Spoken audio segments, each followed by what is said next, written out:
This episode of Finding Demo Surf Fishing is being brought to you by DS Custom Tackle. Need to get your hands on some floats or, I don't know, swivels, rigs, terminal tackle, build your stuff, maybe a couple of jigs already pre-done? Hey, you need to go over to dscustomtackle.com and take a look at all the stuff they got going on there. Maybe you need to get into this glow-in-the-dark sand flea. Oh yeah, that thing's been crushing it. Maybe you need Barry's rig. He's got a pre-tied one all set for BS surf fishing. Lots of good stuff in there. But they've also got other different sets that you may need for squid teasers or different types of fishing. Not just Florida or on the East Coast. It's good worldwide. And on the West Coast, lots of great stuff. Great customer service, fast shipping. You can't go wrong. dscustomtackle.com.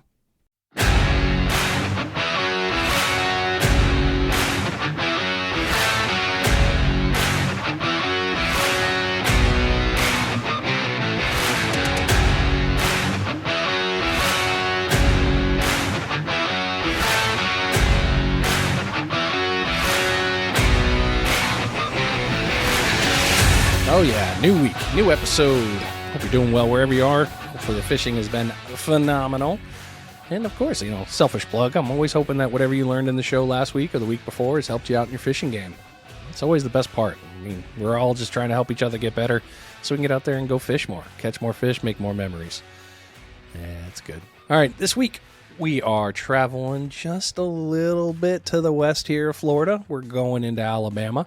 And this week we are talking with Dixey Flats Surf Fishing Excursions. And Dixey is spelled D-I-X-E-Y. Don't make the same mistake I did. I definitely put it wrong the first time. Oops. So we're going to be talking with Matt here. Lots of cool stuff. Matt runs a guide service out of the area.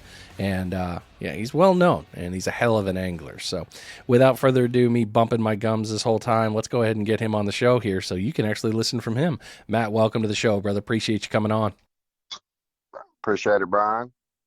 So before I even ask you the questions, because you mentioned it, Dixey, I spelled it wrong, and you're like, dude, everybody spells it wrong. What? How did the name come about? You got the Dixie Bar down here, and it's also a Civil War fort, Confederate fort.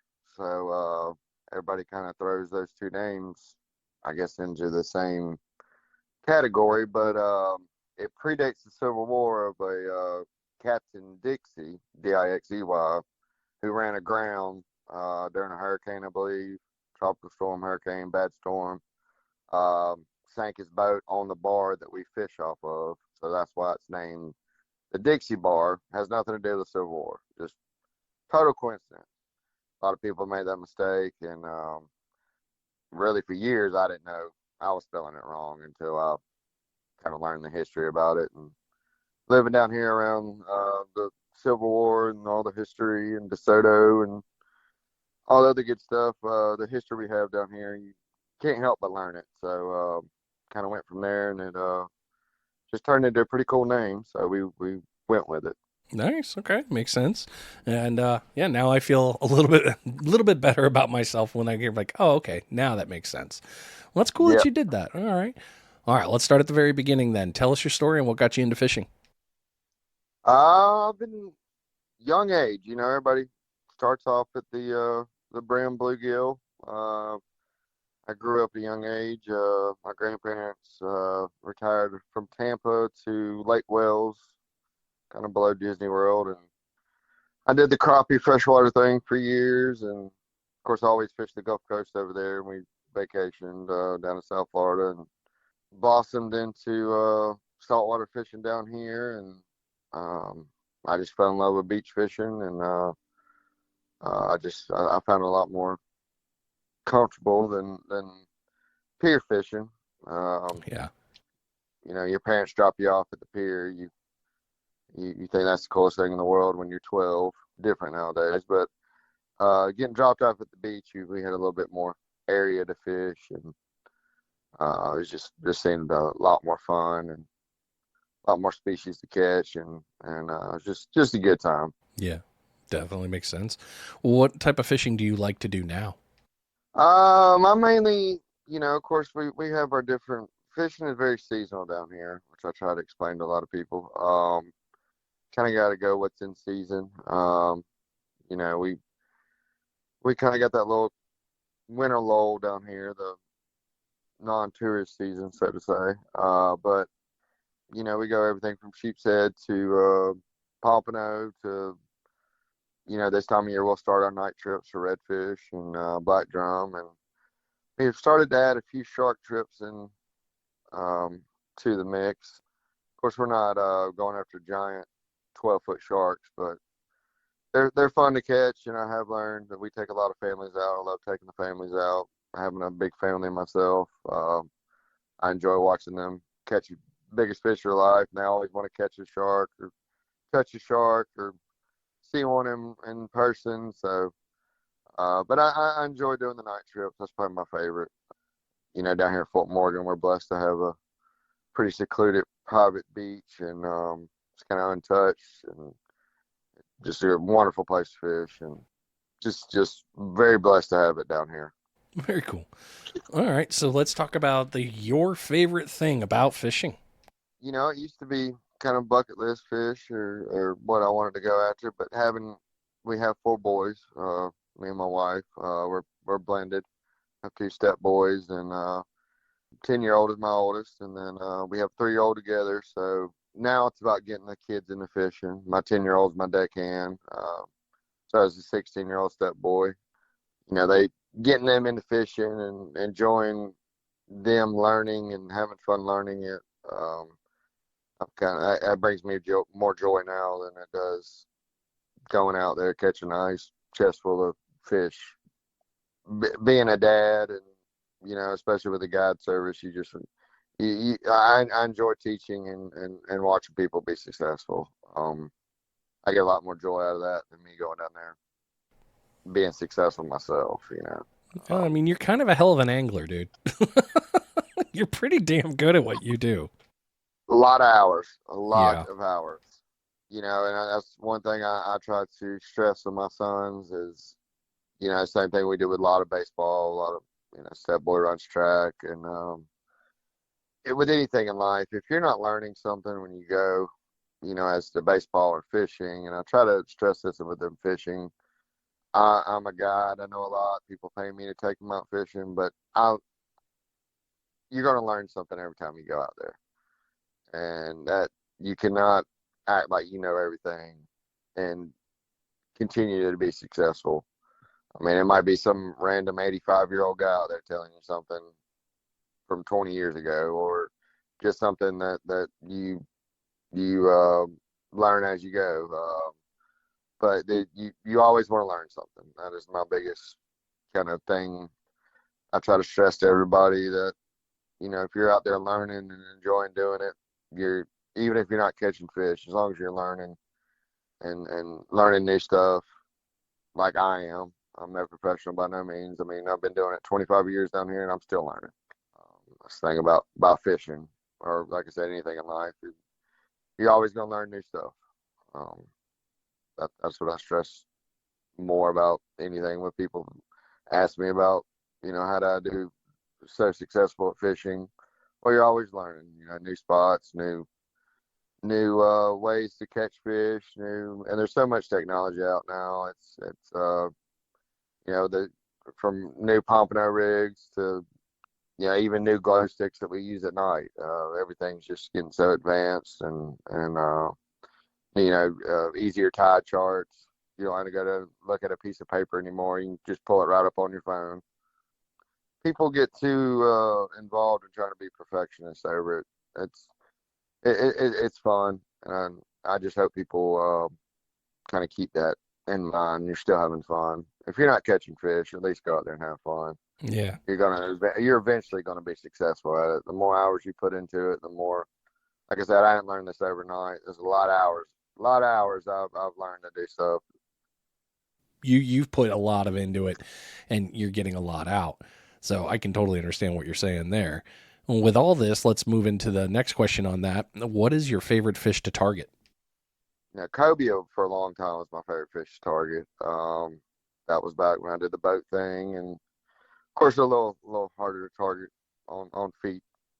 Sheep's head I think is my favorite. It's just such a that's one of the fish that no matter how good of a fisherman you are, that is very frustrating fish to target sometimes, and You know, you go one day and you catch a nice fish full, and the next day you're doing the same exact thing, and you don't get a bite.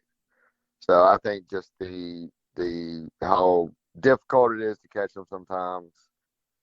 It's the chase of the sheep's head that kind of gets me going, and I think that has a lot to do with that's kind of your first fish that you start off with the seasonal.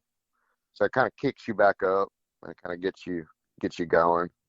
So I really enjoy sheep's head fishing. Don't get me wrong, you know, my first love is always going to be redfish.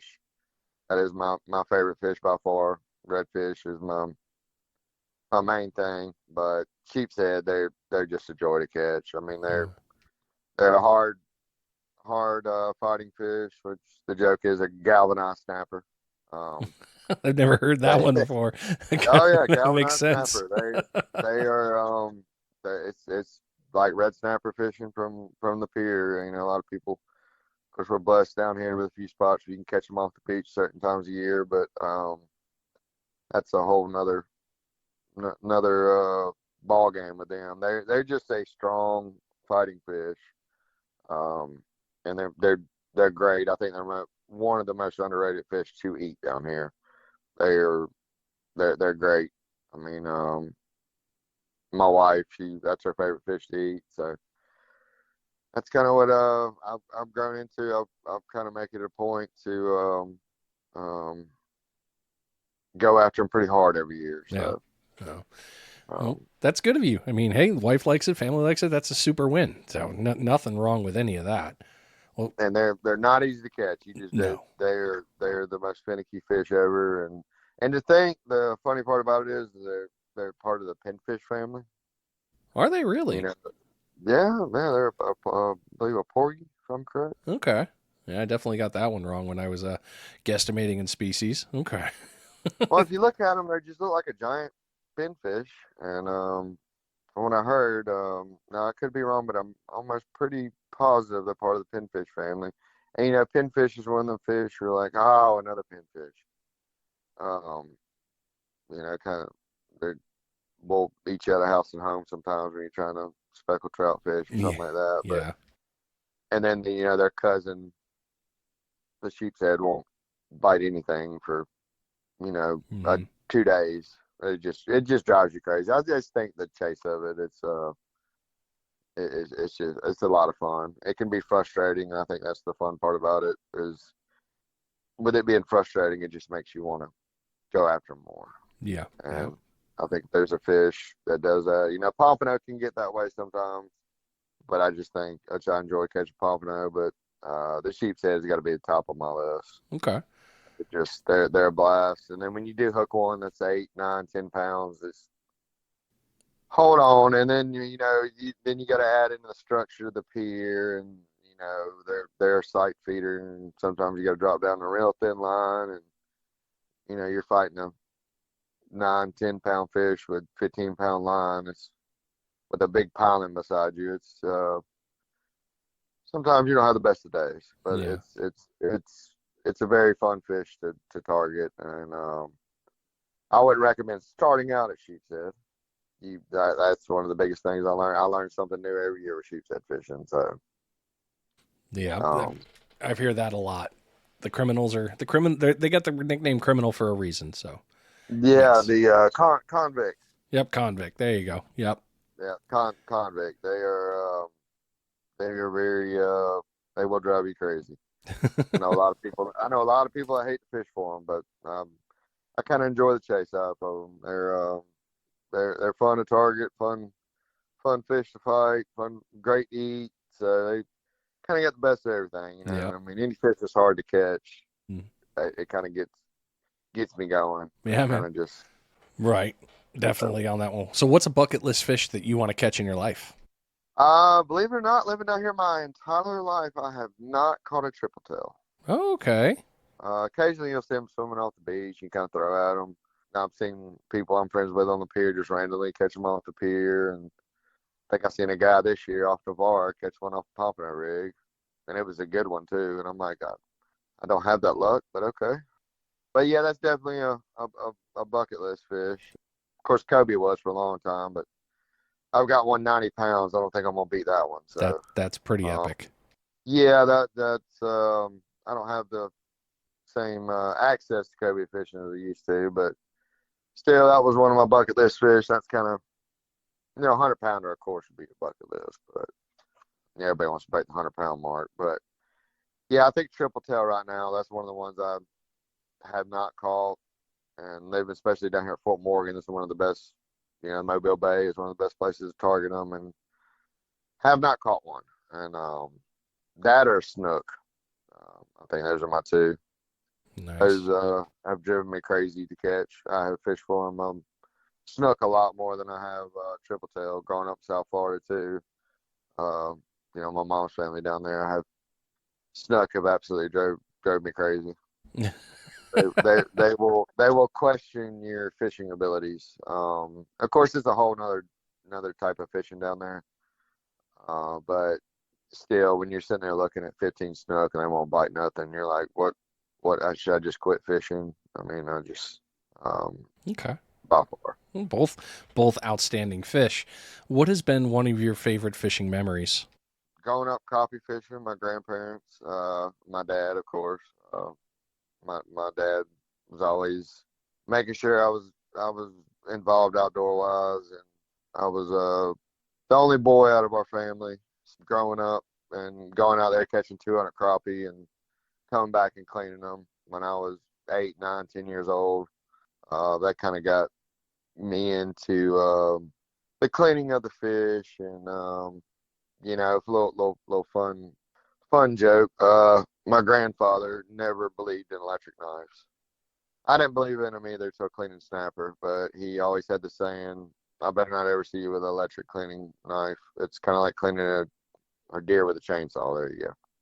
But yeah, it's definitely, that your grandparents are kind of past. That's some of the memories you hold on to is out there with them catching that many crappie. You don't realize how blessed you were to be around your family catching fish. And now that I have my sons, I'm kind of getting them kind of the same way my dad did me. But definitely my grandparents, with them not being around, that's some of my fondest memories of being around them, and being out there on the middle of the lake, just catching crappie one after another. Just something I always remember. Yeah, those are the best memories right there for sure. Well, we've moved in from the old question, so let's go ahead and get into the next one. We're going to move into the fishing tips, tricks, and knowledge. But before we do that, we all got to do something else.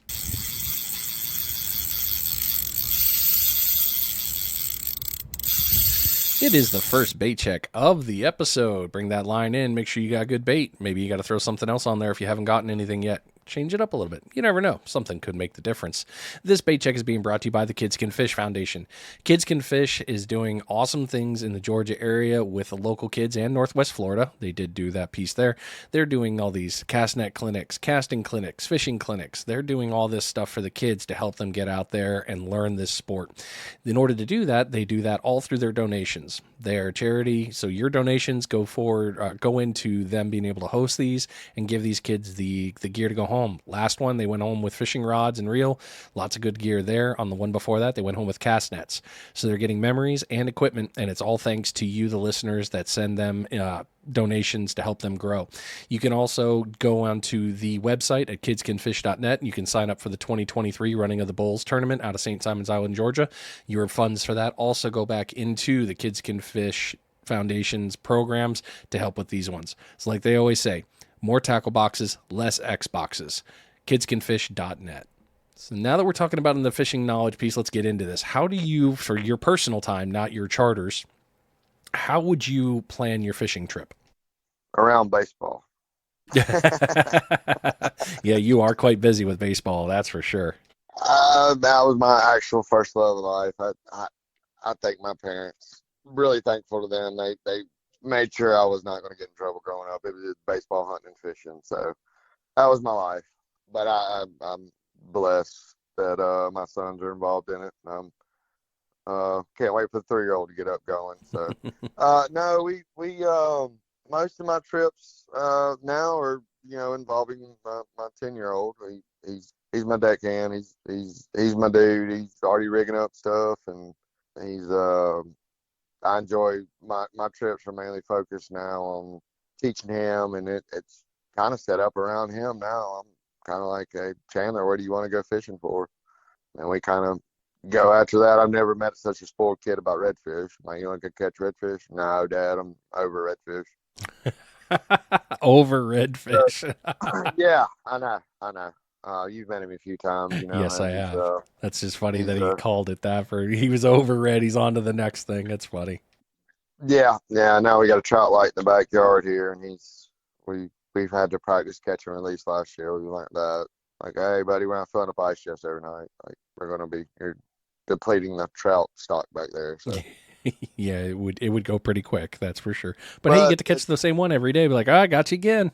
yeah, I mean, he's over there flipping 4-pounders on the dock. So, I mean, it's very proud. I mean, that's kind of how I learned, and started trout fishing, and then just blossoming in other things, and I got blessed with boats. But yeah, to really plan my fishing trips out, I kind of plan around the kids, and then he's the one that's really, really involved. The other two are kind of getting there, and then of course the 16-year-old, he's kind of got other things on his mind right now, so fishing's not his top choice at the moment, but he's getting there. He's starting to enjoy it a little bit more. But yeah, definitely I'll plan it around my family. I'm like to involve them. Now if I'm going by myself, it's mainly seasonal. Running a guide business, you're kind of if I'm gonna go by myself, I'm kind of going on recon trips, on maybe trying different spots out, or what's moved into this spot, or vice versa. And, there's not much planning involved, but if I had to say, give you a straight up answer, it's probably around the kids, Okay. what they want to do. All right. So let's talk about this then a little bit more in depth. How do you select your spot to fish? Spots to fish, weather, wind, tide. Now people, there's always the saying, low tide's better, high tide's better. I think it's just a moving tide. I have had some of the best days on tide going out. I've had some of the best days on tide going in. I just think it's right place, right time with the bait fish. You kind of got to figure out where the bait is, and go from there. And I do night trips. The reason I do night trips is when the water gets hot, fish are like us. They're not going to want to sit out there in that hot water. They're going to go into deeper water. So kind of got to adjust to that. But there's a lot of variables in it. But mainly, I think wind. You always kind of want a good little wind blowing, especially for the redfish. And then pompano, that's always good for a wind. You always want a little chop out there. But definitely wind. And, of course, nowadays, everything is planned on where you're kind of going to get a parking spot, too. That plays a big variable in it. Yeah.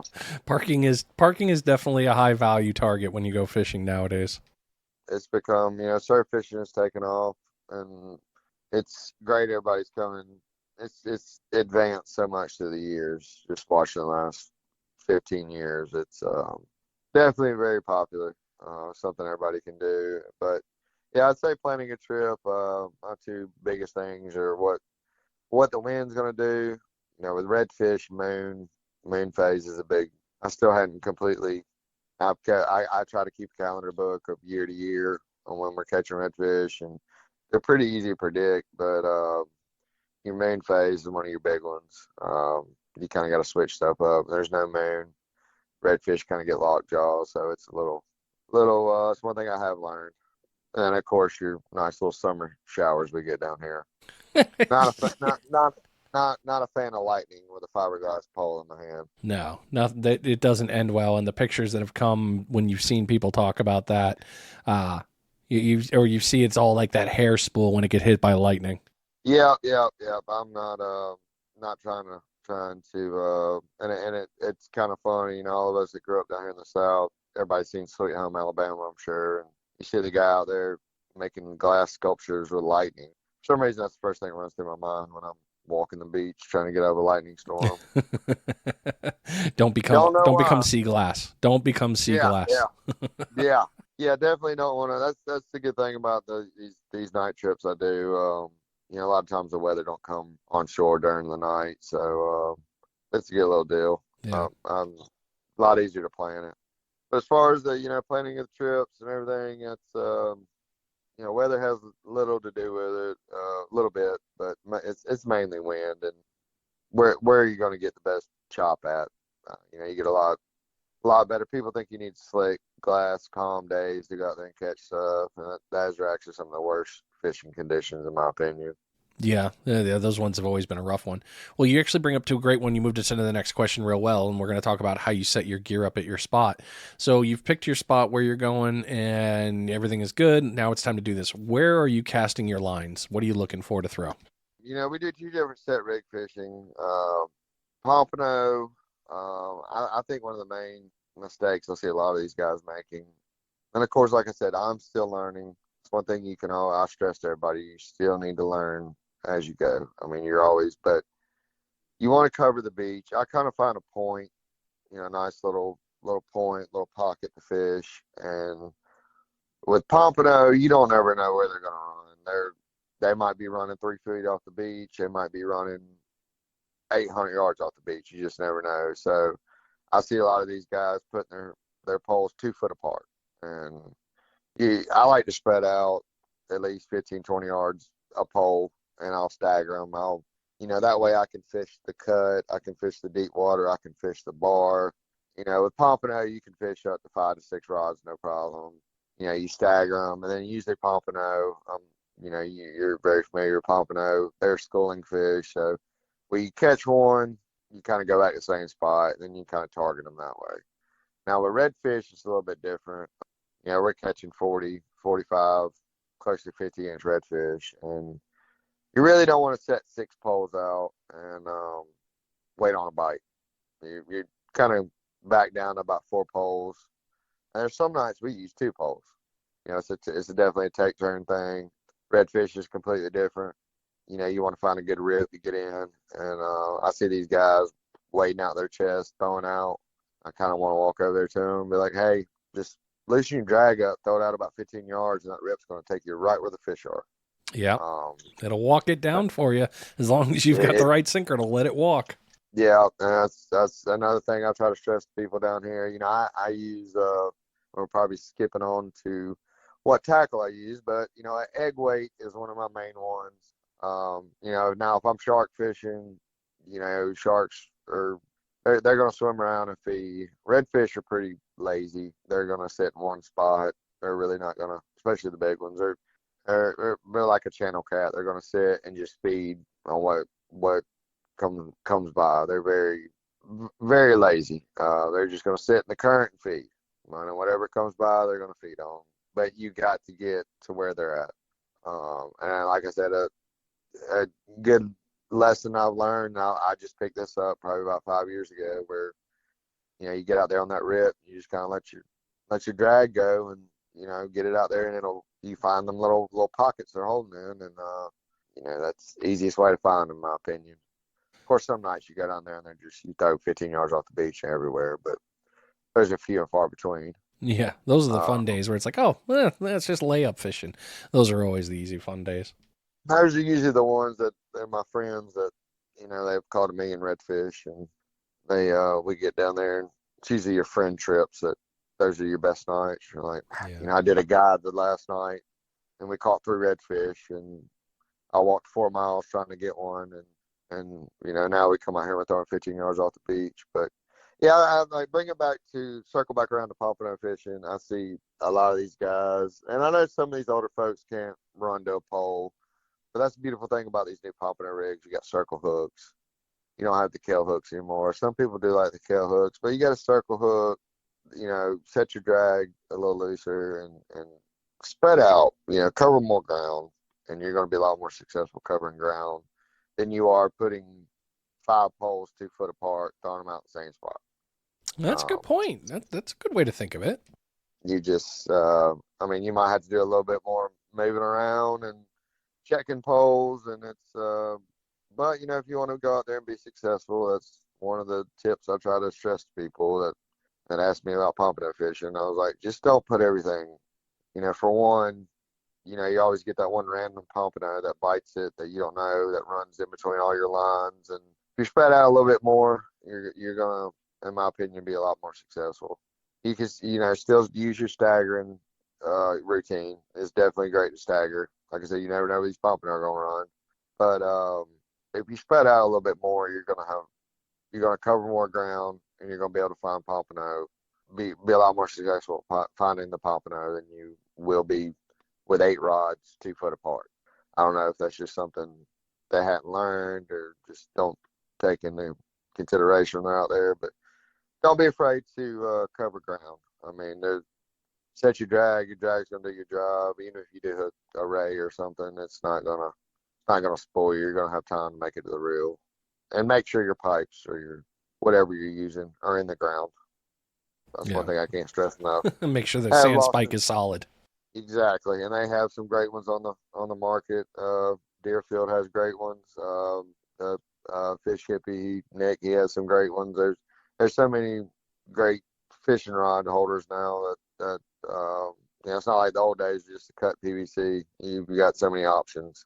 Fishing gear is expensive, and kind of want to make sure it's in there. Yep, protect your gear. But yeah, that's where I place everything. Like I said, one tip I can give everybody is don't be afraid to cover ground pompano fishing, especially with these circle hooks. Salties make a great rig. I mean, you got so many rigs on the market now. It's and I think 90% of them are circle hooks. Don't be afraid to cover ground, and with circle hook, you are going to miss fish with circle hooks, just the way it is. Pompano fishing can be frustrating, but don't be afraid to cover ground on pompano. But then again, if you're going to redfish, especially at night, you get excited on catching a fish. These redfish are going to run. Don't cover a lot of ground red fishing. Try to stay together red fishing. It's kind of the opposite. The main thing I can give pompano seems to be the popular one. I try to give everybody the tip. Spread out. There's a lot of cuts. Fish in between the cuts. Some days the 5-pound pompano I won the pomp stomp with last year, I caught him off the bar. I mean, he was directly on the bar in about 2.5 foot of water.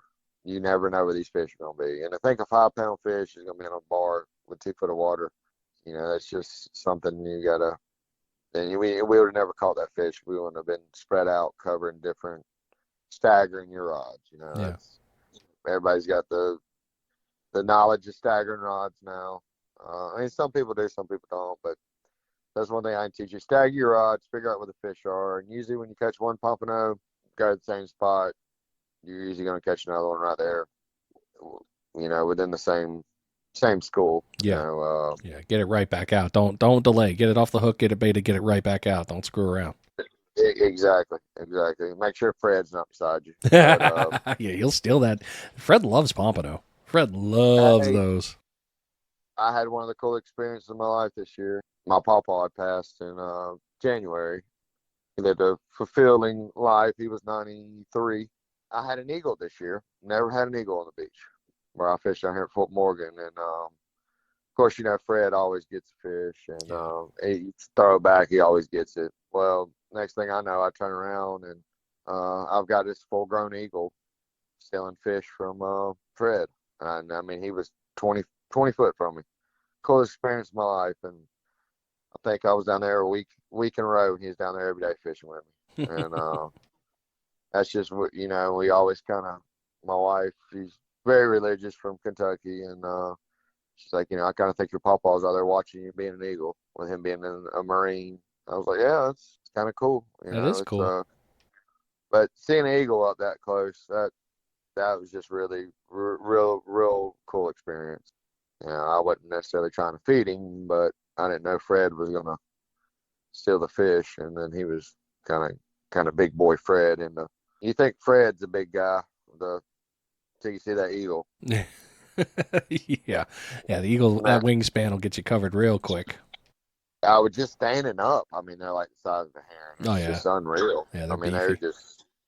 they're just beautiful, majestic bird. And I guess the good thing about our resources down here, when you start seeing eagles on the beach again, I guess we're doing something right. Yep, definitely right. So let's talk about the bait here. Now, you've talked about a couple different fish. So let's break down some bait usage for when you're fishing, what you're targeting. What have you found has been successful bait for specific species? Yeah, pompano, always giving sand flea. I always like having sand fleas on me if I'm going to do a trip or if I'm fishing a tournament. I'm gonna if you don't have the right bait, I've seen a lot of YouTube videos and everybody's stressing about the right bait, and they are right about that. You have to have the right bait. You cannot cut corners on bait. And you are going to have your people that don't know where to catch sand fleas. And I see these poor guys out here raking for 4 or 5 hours looking for 4 or 5 sand fleas. But there are places you can go and catch them, or you can buy them frozen. But you want fresh bait. Sand flea would be my top. Of course, ghost shrimp work very well, but ghost shrimp will also drive you completely insane trying to keep on a hook. Yes, they will. You do all that work and then you throw 15 off the hook and you're like, ugh. But, you got the magic thread and all the other stuff. But, just your novice, if you're just a weekend fisherman, just a good fish bite, tip the sand flea, or one of the tricks I kind of do is and Bun, I'm sure everybody's heard of Bun, great guy, owns Poke Bowl Sushi down here. He kind of taught me a trick. Like I said, you always learning new things. Mm-hmm. He would put 2 sand fleas on, smaller sand fleas, tip it with a fish bite or your fish gun, whatever you want to use.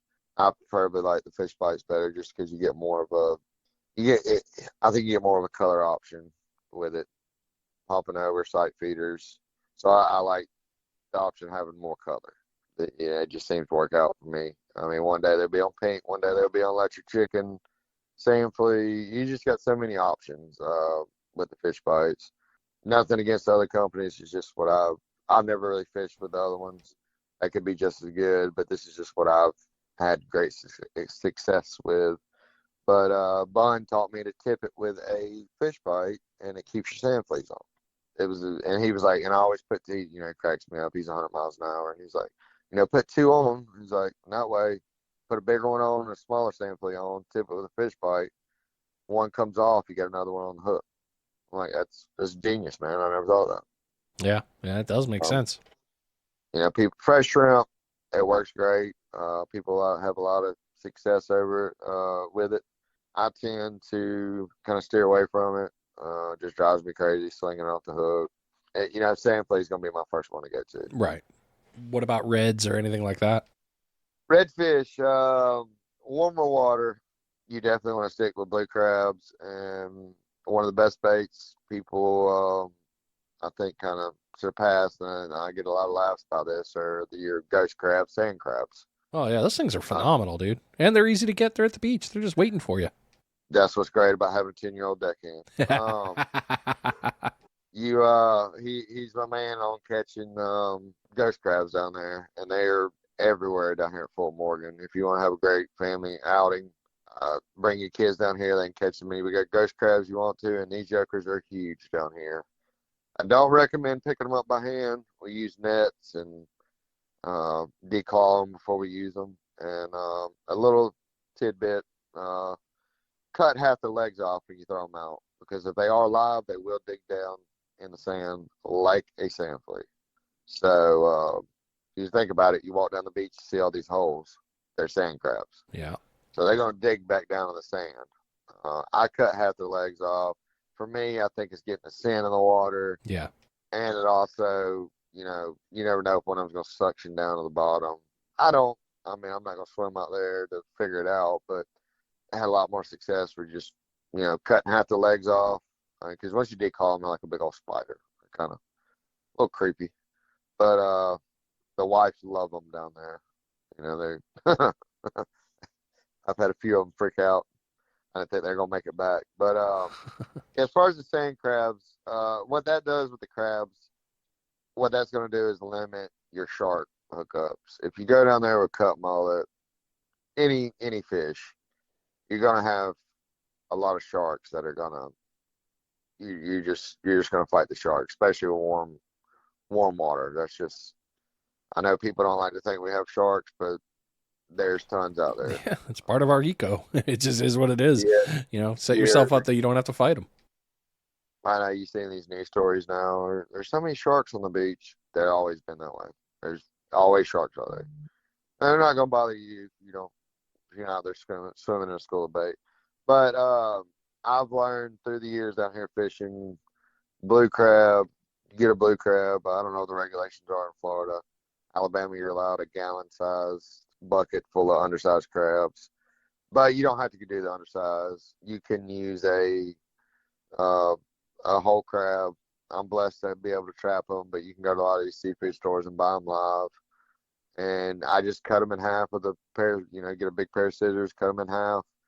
I cut the 2 points off, take the back flipper off. Some people go down the bottom, some people go up the top. I like to go on the top of that corner of the shell, pop it through, throw it out. And what that's going to do is limit all the sharks. A lot of sharks are not going to mess with crabs. You're going to be a lot more successful and get a lot more redfish, especially in the warm weather with crab. If Okay. I don't have crab, that's one of my main thing. I always have blue crab with me. They're by far the top bait down there for redfish. They're one thing I have learned about them. They're not going to hit it like a mullet and just roll with it, bend your rod down. They will occasionally, but redfish, they have chompers in the back of the mouth. They will crush a crab. Same thing with a bite drum. So I set my drag loose, and I'm more or less looking at my drag, hearing my drag go out, and using a circle hook.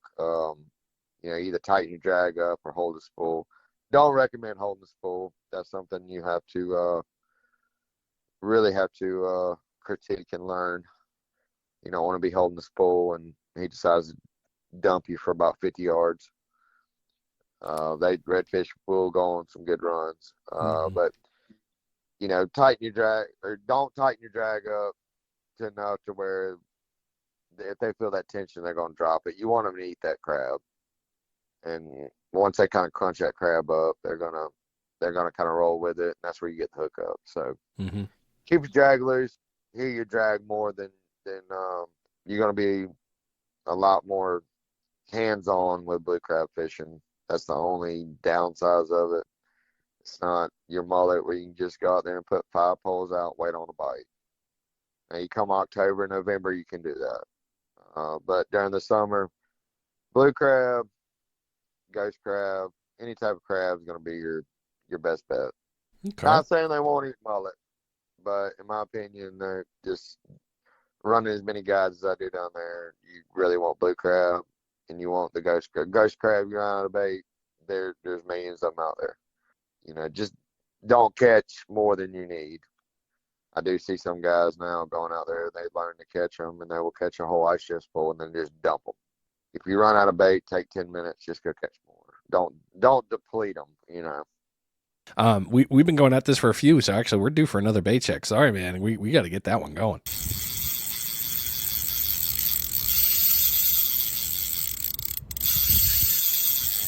This bait check is being brought to you by The Sinker Guy. Go on over to thesinkerguy.com and take a look at everything that Chip's got going on in the Sinker Guy garage. Lots of good stuff available. You need sinkers? Hey, it's in his name.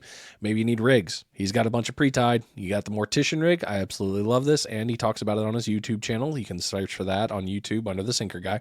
Lots of good knowledge for that piece. But if you need any kind of other ancillary gear, tools, floats, more pieces, there's a lot in there. So head on over to thesinkerguy.com, get your order in today. But yeah, you're crushing this, dude. You are just flying through these questions, and you're like answering other ones as you go. So I'll ask you the last one in this one, and then we'll move into the guide business. I'd love to talk to you about that. How do you adjust your tactics for fishing when the bite isn't on fire? It's difficult. I will say last year was probably the worst season I ever had fishing. There was a lot of adjustments going on last year. You can adjust everything to leader size to like I said, I fish an egg weight down there. You want to fish the current. A lot of people make the mistake of throwing out there, being stationary with a pyramid weight. I'm not saying you cannot be successful doing that. I know a lot of people that go down there and catch them. I like my rig moving. I like it going into the hole down there, drifting a little bit. You want to drift a little bit, find these fish. Some nights you're holding the pole the entire night, and you've got the current just ripping, and you're throwing pretty much on the beach to the right or the left, and you're just walking it all the way down and doing it over and over. But eventually you're gonna find the fish. So you can always, you can move spots, never know. But down there where we fish, there's pretty much about 3 spots that you're gonna key into.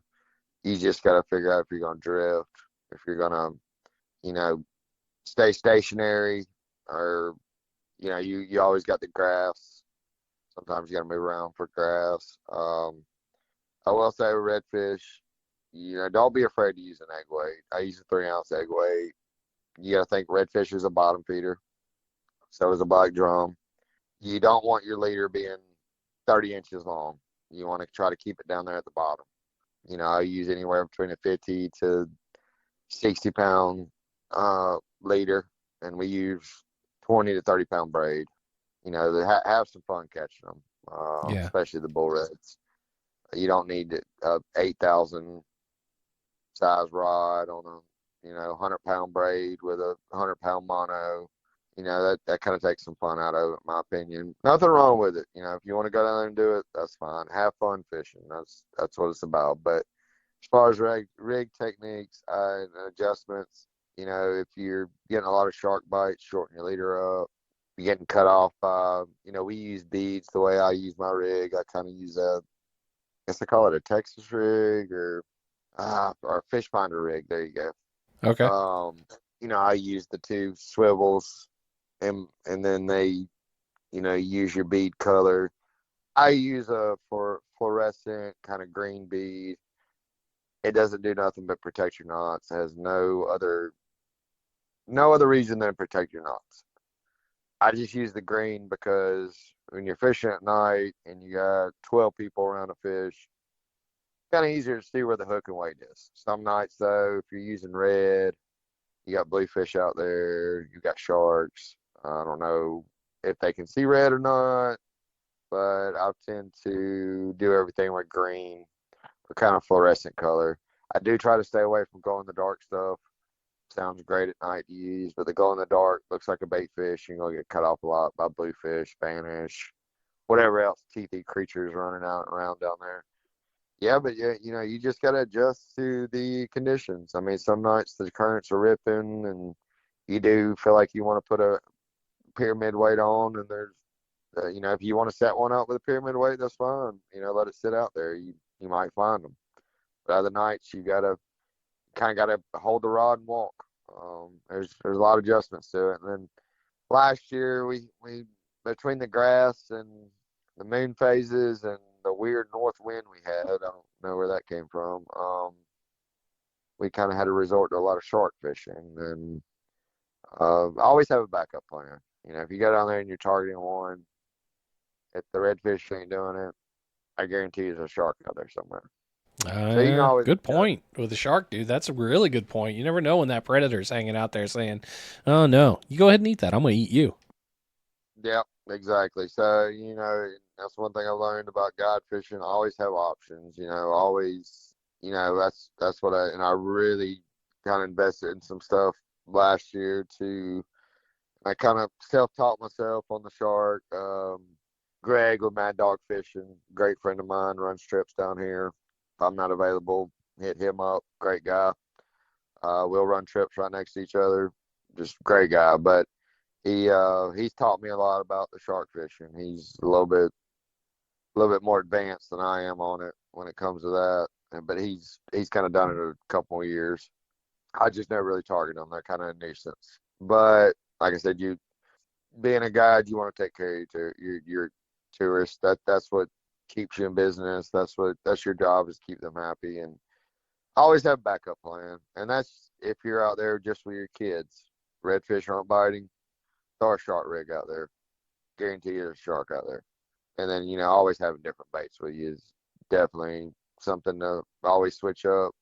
Like I said, I mentioned earlier, blue crab. I always have blue crab on me. I usually always have a few pinfish and mullet. You always want to have backup to baits. Mullet's kind of like your shrimp.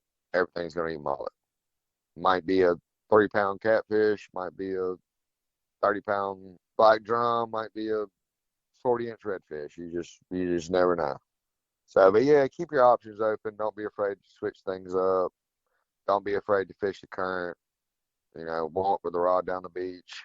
Um, there's a lot of stuff you can do, and then, like I said, don't be afraid to throw a rod out there and fish for a shark. Yeah. Whatever you can do to keep fishing's fishing. Sometimes it's good, sometimes it's not, but if you're gonna go out there and try it, at least have different options. Go out there and have fun. That's what it's about. Nice. Well, before we move into the last section, or the second to last section here, we'll talk about your guide service. Let's go ahead and knock out the final bait check of the show, because I think this one's going to be stacked for y'all.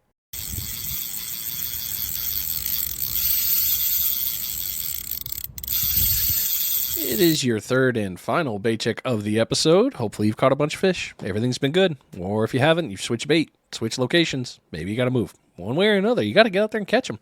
This bait check is being brought to you by Ninja Tackle. NinjaTackleVA.com is a all-inclusive, all-good shop to get your hands on just about everything you need for fishing. Fishing rods, he's got the Ninja Dagger series running from 7 foot up to 12 in between. Lots of great stuff there. Maybe you need Achios reels. He's got the conventional style in there. I believe there's also a couple of spinners. Bait, rigs, all the things you might need. It's right there. And if you're into firearms or into shooting accessories for your weapons, you can go over to the Ninja Tactical side. Lots of different things, optics, different pieces for Glocks, lots of good stuff in there. So head over to NinjaTackleVA.com, go through the website, find the good stuff, get your order in today. So let's talk about the guide. What got you into guiding? I started off 17, 18. I got injured my junior year in baseball. Baseball is my life. I took a baseball off the face. I threw it at 9 stitches. So Ouch. Kind of finished it up for me. I kind of probably could have went a little deeper, but at that age, you're not the brightest human being.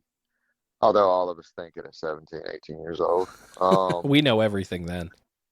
Oh yeah, of course. But I was blessed to have friends down here. I went to Foley High School down here, which is up over the bridge. But I also played baseball down here in Orange Beach, and I'd met a lot of great people that had boats, and I was blessed to get involved in the deep sea fishing and the inshore fishing on boats and deckhanding, and I was working on getting my hours to get my captain's license, and I think right before I went to do that, Ivan hit, and then I was like, oh well, I'll go the next year, and then Katrina hit.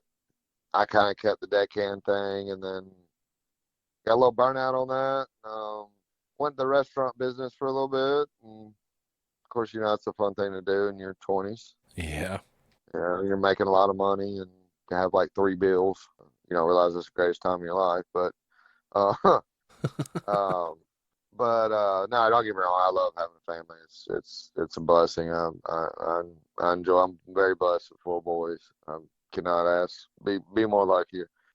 Anyway, so after the restaurant business, I tried to get back into in the middle of the restaurant business. I got a phone call. Buddy was getting out of his fishing boat and wanted me to run it, and oil spill hit. So it was like every time I ever try to get my captain's license, something major happened. So I kind of shut down the fishing industry for a little while, and so I kind of stuck with the restaurant thing. And then I still did the beach fishing. I'd still, red fishing the night trips was something I always did. I did that from, I'd always go down there a few times a year. And then during the restaurant thing, I had, my working in a restaurant, you kind of have a restaurant family. And I was taking them fishing, and then somebody kind of came up with the idea, or, Matt, why don't you take people out fishing? I was kind of like, I don't know who would be interested in going out here beach fishing. And then, a few people down here started doing it. It kind of started off with friends and family, and then some people. My dad does construction down here, and he had some clients that wanted to go out and learn. So kind of blossomed into that, and then kind of came up with a name and went from there, and started a Facebook page, and here I am now, I think 6 years later. My wife When we met, I was kind of on the breaking point on whether if I wanted to continue doing it or not. I was kind of getting a little frustrated, and yeah, everything starts with growing pains. You don't really know how to do it, and she's really the brains behind the operation. I give her all the credit in the world. She's great at advertising. She's getting my name out there and keeping me booked up, and very blessed to have her, and that's kind of how we met. But so yeah, I started the guide thing, and I just fell in love with watching taking these families out here, and you know them talking about this is the biggest fish I ever caught. I mean, that'll just it's one of the greatest feelings in the world to know you just put somebody on the biggest fish they've ever caught, and you're doing it off the beach. So I just felt like, maybe this will work, and I just kept with it. And I've got some very loyal customers that fish with me every year, and they're great people. I've made great friends from clients. I've become like family, and I take their fishing or their friends fishing when they come down, and kind of word of mouth come around. And I tried the trophy thing. I don't mind. Like, if you want to go catch a trophy redfish, come right along. But we more are a family trip.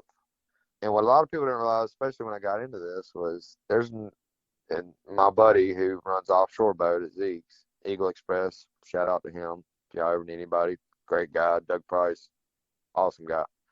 Anyways, he sends me a lot of people that can't go out there because they get seasick. You get a mile out and they're throwing up already.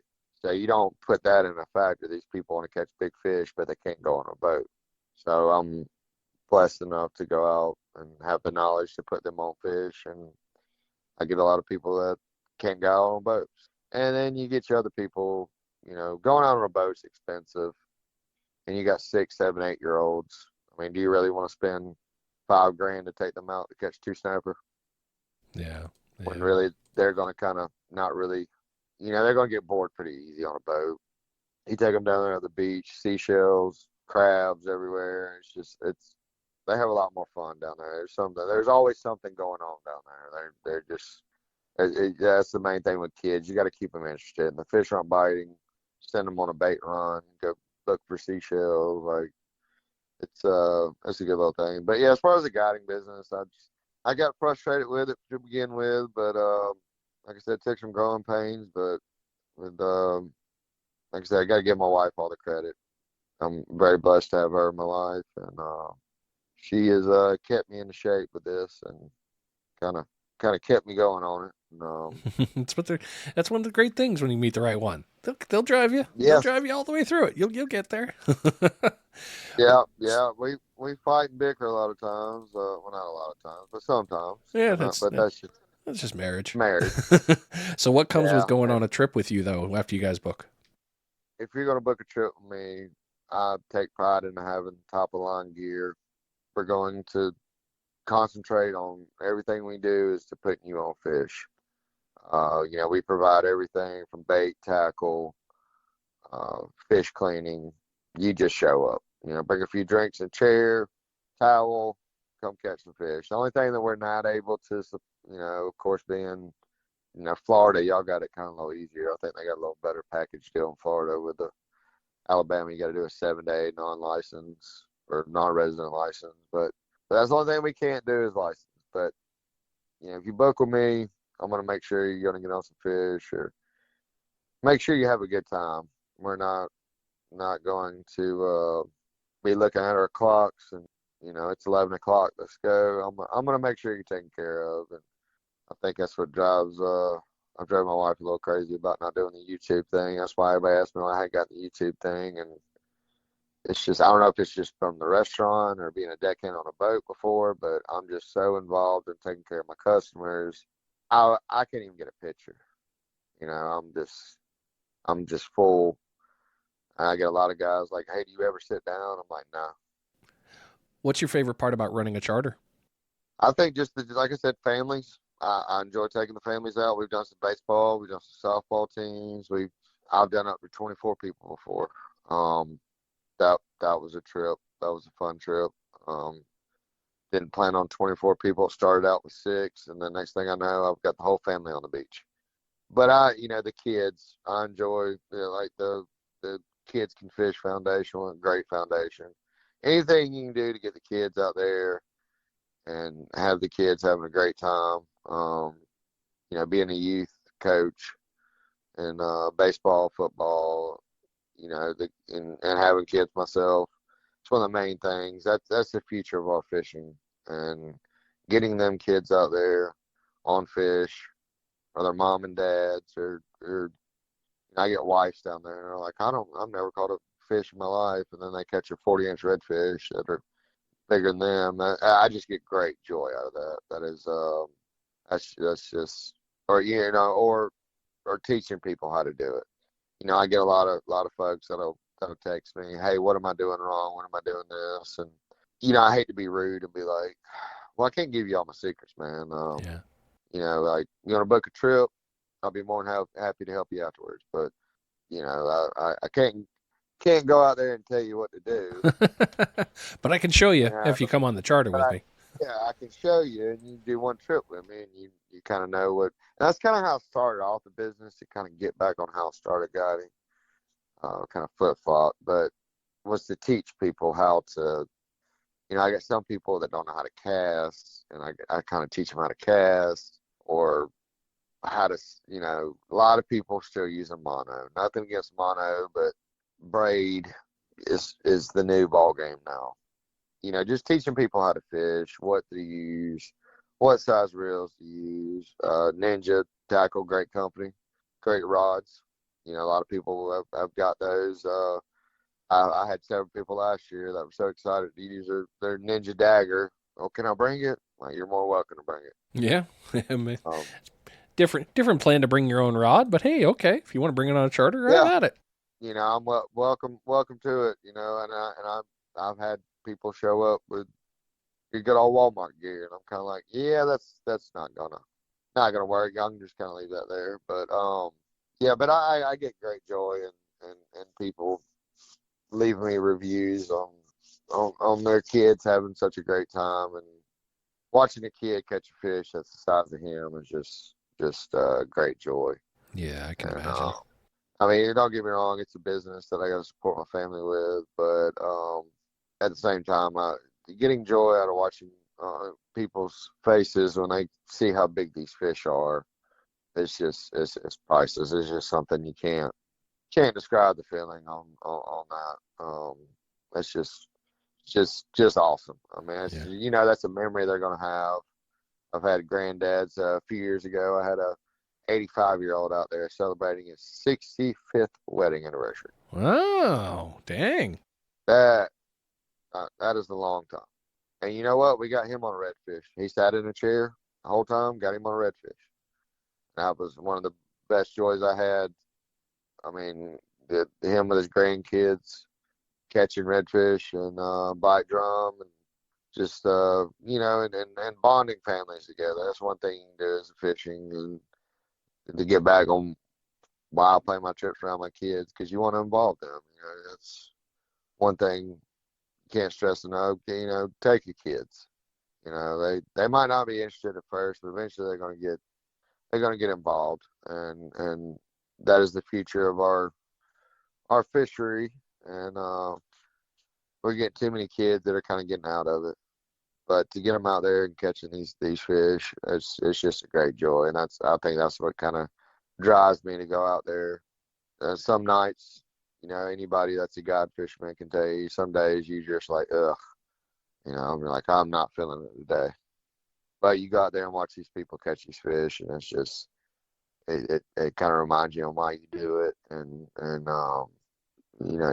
just kind of rejuvenates you into getting excited about doing it. Everybody kind of gives me, well, you should have a great day every day you're out, because you're making a living on what you love to do. Like I said, it goes back to being a guide fisherman. Yeah, it is. But it does have its days where it's really difficult. But yeah, I enjoy it. Like I said, the families are what I enjoy the most. Having one myself with many boys as we got, as long as you're keeping these kids interested. So let me ask you this last two questions here. We'll get into the closing and get you out of here since we've been going for a while. How do people book a trip with you? I am mainly on Facebook. Facebook's the easiest way to get through to me. Do have a Google account. I try to tell people just kind of stick with Facebook or call me um, on my personal number. It's on Facebook. Just give me a shout. But Facebook's definitely the easiest way to do it. I don't really dabble with Instagram. That's more the wife's category. We do a few Instagram, but yeah, just give me a call or shoot me a text or hit us up on Facebook and let us know dates. I'm still trying to explain to people we do not fish off a boat. That is one of our biggest misconceptions. A lot of people think we fish off a boat. I'm like, no, it's all beach. They're kind of like, you catch these fish off the beach? I'm like, believe it or not, yes. Yep, that's one of the great thing So about beach fishing. That's for sure.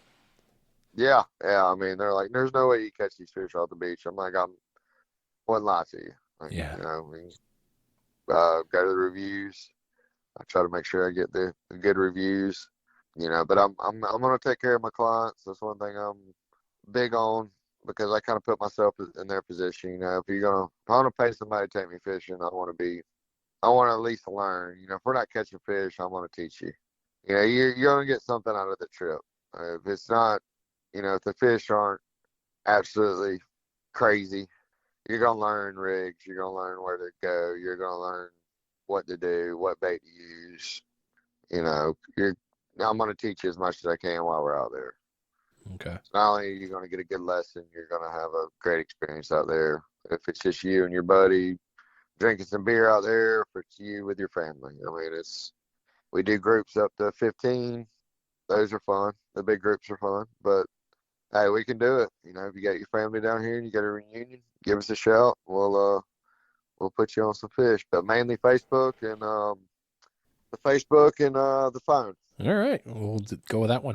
All right, and your last question in this category: what has been some very valuable lessons learned after starting and running a charter business? Don't start out with cheap tackle. Okay. You're always gonna buy. When I say cheap tackle, I mean don't cut corners.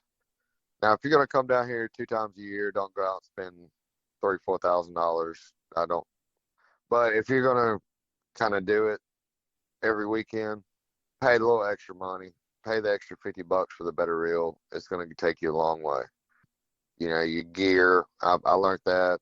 Not saying I was buying, but I was kind of going with the middle gear.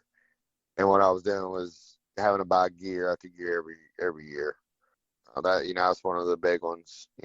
Don't be afraid to spend the extra $50 on a good rod. And then, like I said, Ninja's got a great rod to buy. And it might not be a $50 pin rod, but you know what? You're gonna enjoy that Ninja rod, and it's gonna last you a lot longer than that pin rod is. Yeah, definitely. Nothing against pin, but you're better tackle you're gonna buy, the better you're gonna do. And main thing, saltwater fishing. Rinse everything off. Keep it out the sand. Rinse everything off. That is your biggest thing I tell people down here. Take care of your gear. Treat it like a gun. You get done hunting, if it's got rain, you shot it, people gonna clean their guns, take care of the guns, put it back in the safe. Do your rod and reel the same way. I mean, you don't have to take them apart, take all the washers out and everything else, but rinse them off, give them a good bath, take care of them. They're gonna last you a lot longer. I think the biggest mistake I've made as a guide is going back to the bait situation. Always have different options. You learn that as you go. If you go there targeting one thing, you've only got tackle for one thing, you're kind of stuck. Mm-hmm. Always bring extra stuff with you. Now you can still lightweight and do it, but bring extra stuff with you. And don't be afraid to try new stuff.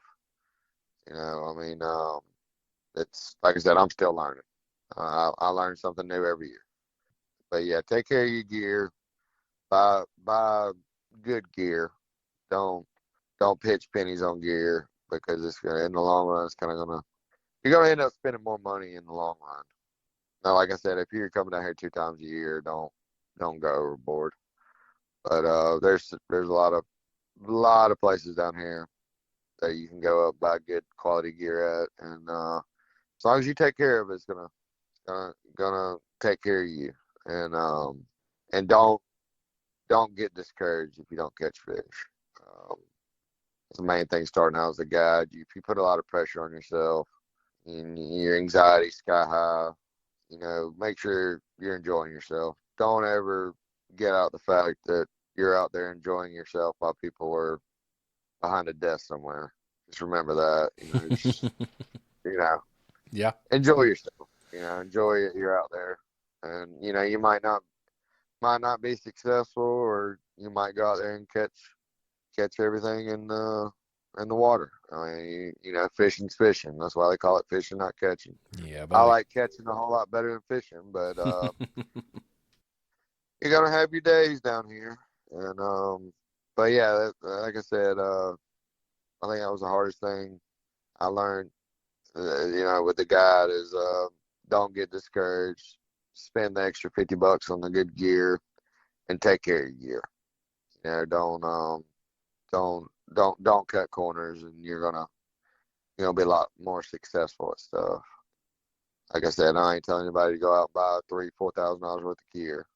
Now, if you want to, go right ahead. Go give. There's a lot of local businesses around here that are great that will take care of you Yep. if you want to spend that money. But yeah, just spend that extra $50, $40, buy the better gear, take care of it, and don't get discouraged. You're eventually gonna learn it. You're gonna get better at it. Well, you've already covered the last two closing questions, so I guess I'll just ask you the final one. You just nailed the other two. All right, what's next for you? Man, I'm gonna keep it going for as long as I can. We're getting a lot more competition with the surf fishing guides, so which is a good thing. I'm glad surf fishing has took off. It's a great thing to see, but I'm gonna go as long as it'll take me. I enjoy the beach fishing, but there's a possibility I might end up in a boat again one day. I gave that up, but I don't know. I mean, it's always gonna be fishing. I don't think I'm ever gonna quit. And I told my wife when I met her, I said, I hunt and fish extremely too much. Well, I can handle that. 5 years later, I didn't think you were really that serious. I told you. I warned you. I warned. I was straight up honest with you. But yeah. So going back to that, yeah, I'm gonna stick with it as long as it'll take me. I got a great little deckhand coming up, my 10-year-old. He's gonna be before long probably doing trips on his own. Tell me that wouldn't be just the coolest high school gig ever. Making money doing trips off the beach. So he's learned very quickly the last few years. He started with me about 6, 7 years old, and of course he's be 11 this year. And he ties my rigs for me, and he's enjoying doing it. I think I'm gonna do it until I kind of get another option, I guess. Like I said, it's either gonna be beach or boat. I hadn't figured out if I'm gonna go back to the boat or not. There's a good possibility I might not. I don't know. So, but I'm always, surf fishing is always gonna be my first love. Well, dude, thank you so much for coming on the show, man. I appreciate it. You really hammered home some great knowledge. Hopefully, somebody can, somebody will get use out of this.